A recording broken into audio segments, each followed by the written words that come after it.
নমস্কাৰ, এই মুহূৰ্তত আহি পৰিছে গোটেই অসম তথা ভাৰতৰ বিভিন্ন প্ৰান্তৰ পৰা কেইবাটাও গুৰুত্বপূৰ্ণ খবৰ। আজি হৈছে 2 অক্টোবৰ দিন, বৃহস্পতিবাৰ, আৰু এনেবোৰ খবৰ নিতৌ চাবলৈ চেনেলটো ছাবস্ক্ৰাইব কৰি ভিডিঅ'টোত এটা লাইক কৰি দিব লৈছো আজি প্ৰথমটো গুৰুত্বপূৰ্ণ খবৰ।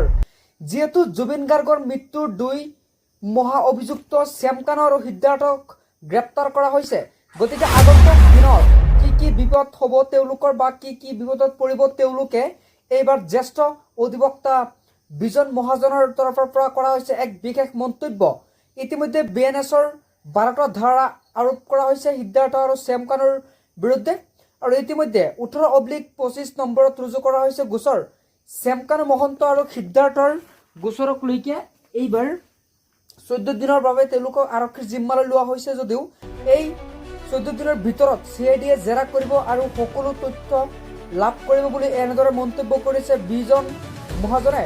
দিবলৈছো আন এটা ব্ৰেকিং নিউজ। বীৰ লাচিত সেনা শৃংখল চলিহাই মুখ্যমন্ত্ৰীক এইবাৰ ধন্যবাদ জনালে শ্যামকানু আৰু সিদ্ধাৰ্থক গ্ৰেপ্তাৰ কৰাৰ বাবে। তেওঁ ক'লে, শ্যামকানু সিদ্ধাৰ্থক জনতাৰ আদালতত মৃত্যুদণ্ড দিয়া হৈছে।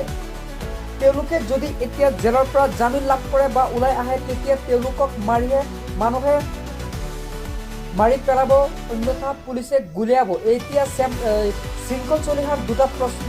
এটা প্ৰশ্ন হৈছে যে তেওঁলোকে যদি জামিন লাভ কৰে তেওঁলোকক পুলিচে গুলিয়াই মাৰিব নে ৰাইজে মাৰিব। এতিয়া এই প্ৰশ্ন কৰিছে শৃংখল চলিহাই ক'লে যদি ওলাই আহে তেনেহ'লে ৰাইজেই মাৰিব তেওঁলোকক, দুটা অভিযুক্ত। পৰৱৰ্তী খবৰ, নিশা শ্যামকানুক লগ ধৰিবলৈ এবাৰ CIDৰ কাৰ্যালয়ত উপস্থিত হৈছে শ্যামকানুৰ পত্নীয়ে। হাতত এটা টোপোলা লৈ সোমাই গৈছিল শ্যামকানুৰ পত্নীয়ে।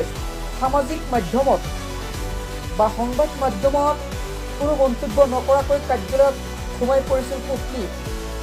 সাংবাদিকে স্বামীৰ কথা সোধাৰ পাছতো একো নকৈ গুচি গ'ল পত্নী অনিতা ডেকা মহন্ত। এইবাৰ অনিতা ডেকা মহন্তই লগে লগে ভিতৰত সোমাই গৈছে বুলি আমি সংবাদ মাধ্যমৰ আগত জানিব পৰা গৈছোঁ।